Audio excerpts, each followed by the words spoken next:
ribuan pulau, ratusan suku, ratusan bahasa. Kita mengenalnya sebagai Indonesia. Tapi jauh sebelum nama itu lahir, wilayah kepulauan raksasa ini memiliki nama agung yang terukir dalam sejarah. Nusantara, sebuah kata yang kaya makna. Nusa berarti pulau, antara berarti luar atau di antara pulau-pulau yang terpisah, namun disatukan dalam satu visi.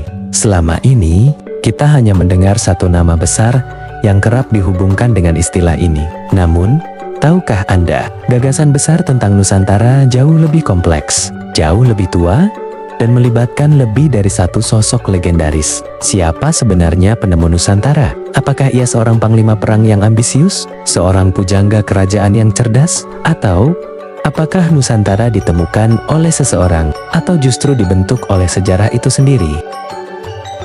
Bersiaplah, kita akan menelusuri lorong waktu, membedah naskah kuno, dan mengungkap sosok-sosok di balik lahirnya nama kebesaran yang kini menjadi ibu kota baru kita.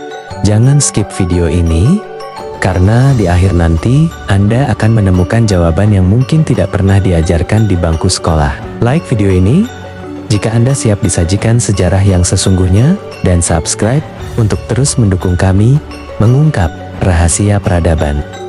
Untuk menemukan penemu Nusantara, kita harus kembali ke era sebelum Majapahit mencapai puncak kejayaannya. Kita berhenti di abad ke-13, pada masa keemasan Kerajaan Singhasari di Jawa Timur. Di sini, kita bertemu dengan sosok raja yang memiliki visi gila akan persatuan. Bahkan lebih dari 500 tahun sebelum Sumpah Pemuda, Raja Kertanagara. Kertanagara adalah raja yang gila ambisi dalam artian positif. Ia tidak hanya ingin menguasai Jawa, tetapi seluruh wilayah di luar Jawa. Dalam konsep kenegaraan Singhasari, dikenal istilah Cakrawala Mandala Dwipantara. Kata Dwipantara adalah varian awal dan purba dari Nusantara. Kata Nusantara yang kita kenal sekarang, yang berarti pulau-pulau lain di luar Jawa sebagai pusat, pertama kali muncul dalam konteks Singhasari. Kertanagara melihat seluruh gugusan pulau ini sebagai satu kesatuan geopolitik, sebuah mandala yang harus berada di bawah pengaruhnya. Ia bahkan berani menantang kekaisaran Mongol yang saat itu sedang di puncak kekuatannya. Jadi, secara konseptual dan politis, benih-benih Nusantara pertama kali ditanamkan oleh Raja Kertanagara. Sayangnya, ambisinya terhenti oleh pemberontakan Jayakatwang. Namun, gagasan ini tidak pernah mati.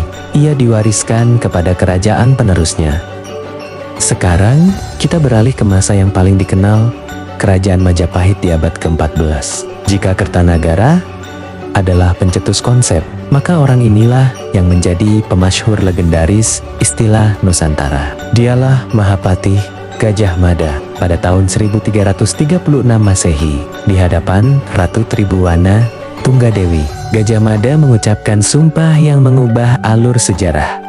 Sumpah Palapa, lamun huus kalah Nusantara isun, amukti palapa, lamun kalah ring gurun, ring seram, Tanjung Pura, ring haru, ring Pahang, Dompo, ring Bali, Sunda, Palembang, Tumasik, samana isun amukti palapa. Inti dari sumpah ini adalah ambisinya untuk menyatukan seluruh Nusantara. Analisis naskah. Istilah Nusantara secara eksplisit disebutkan di sini. Daftar daerah yang disebutkan dari Sumatera hingga Maluku dengan jelas mendefinisikan batas-batas wilayah geografis yang dimaksud. Dalam karya besar Empu Prapanca, Kitab Negara Kretagama, tahun 1365, istilah Nusantara digunakan untuk menyebutkan daerah-daerah di luar Jawa yang diklaim sebagai wilayah taklukan atau yang membayar upeti kepada Majapahit. Jadi,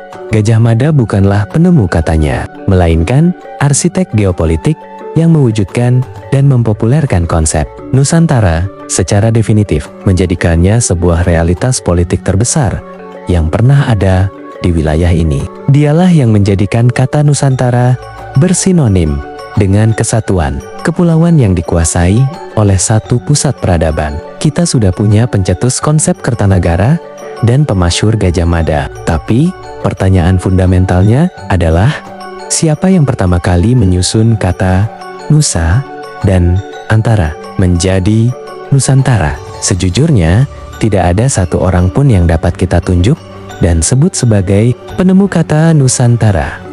Mengapa? Karena istilah ini lahir dari perkembangan bahasa dan tata negara kuno.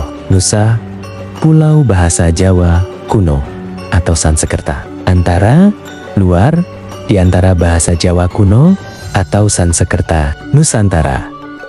Pulau-pulau yang lain di luar pulau utama atau pusat kekuasaan. Para sejarawan sepakat bahwa istilah ini kemungkinan besar sudah digunakan secara lisan jauh sebelum Majapahit, bahkan mungkin sejak zaman Sriwijaya. Namun, jika kita mencari sosok yang bertanggung jawab dalam pencatatan tertulis yang paling berpengaruh, maka nama yang muncul adalah Empu Prapanca. Ia adalah pujangga istana di masa Hayam Wuruk yang menulis Negara Kertagama. Catatan beliau memberikan definisi tertulis, resmi, dan terperinci tentang apa itu Nusantara di mata Majapahit, negara agung, pusat kerajaan Jawa Timur. Mancanegara, wilayah taklukan di sekitar Jawa Barat, Madura, Bali, dan lain-lain. Nusantara, wilayah luar yang membayar upeti Sumatera, Kalimantan, Sulawesi, Semenanjung Malaya, dan sebagainya. Jadi, dalam konteks literatur, Empu Prapanca adalah sosok yang merangkum dan mencatat definisi Nusantara dalam karya masterpiece-nya. Setelah Majapahit runtuh, istilah Nusantara perlahan meredup, digantikan oleh nama-nama asing seperti Hindia Belanda atau Kepulauan Melayu. Konsep persatuan di bawah satu nama hampir hilang. Namun, di awal abad ke-20, saat semangat nasionalisme mulai membara, ada seorang tokoh yang dengan sengaja menghidupkan kembali nama agung ini, Ki Hajar Dewantara. Dalam tulisan-tulisannya, Ki Hajar Dewantara berpendapat bahwa nama Indonesia yang dipopulerkan oleh Logan dan Earl terasa asing dan kebarat-baratan. Ia mengusulkan agar nama yang lebih mencerminkan jati diri dan sejarah bangsa adalah Nusantara. Meskipun pada akhirnya para pendiri bangsa memilih nama Indonesia untuk tujuan diplomasi internasional, istilah Nusantara tetap lestari. Ia menjadi sinonim filosofis, menjadi sebuah wawasan geopolitik yang kita kenal sebagai wawasan Nusantara, yang menekankan kesatuan wilayah laut dan darat sebagai satu kesatuan utuh. Dan kini, seiring dengan penetapan nama ibu kota negara IKN Nusantara, istilah ini sekali lagi mendapatkan panggung utamanya, menjadi simbol harapan dan masa depan yang kembali melihat keagungan masa lampau. Jadi, siapa sebenarnya penemu Nusantara? Jawabannya tidak sesederhana satu nama. Nusantara adalah sebuah warisan kolektif, pencetus, konseptual, dan politis awal. Raja Kertanagara dengan konsep Dwipantaranya, arsitek, dan pemasyhur definitif. Mahapatih Gajah Mada yang mewujudkannya dalam Sumpah Palapa, dan batas wilayah, pencatat, dan pewaris literer.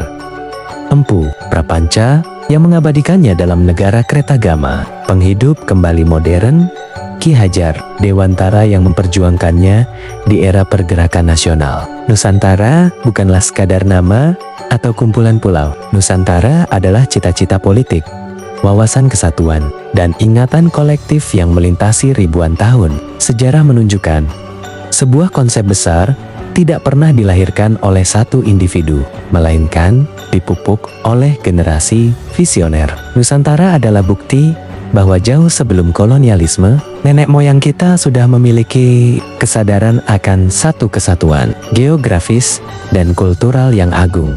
Bagaimana pendapat Anda? Apakah nama Nusantara yang kini menjadi nama ibu kota baru sudah sesuai dengan warisan sejarahnya yang megah? Tulis komentar Anda di bawah. Jangan lupa like video ini, share ke teman-teman Anda, dan subscribe agar Anda tidak ketinggalan pembahasan sejarah epik lainnya. Sampai jumpa di episode berikutnya.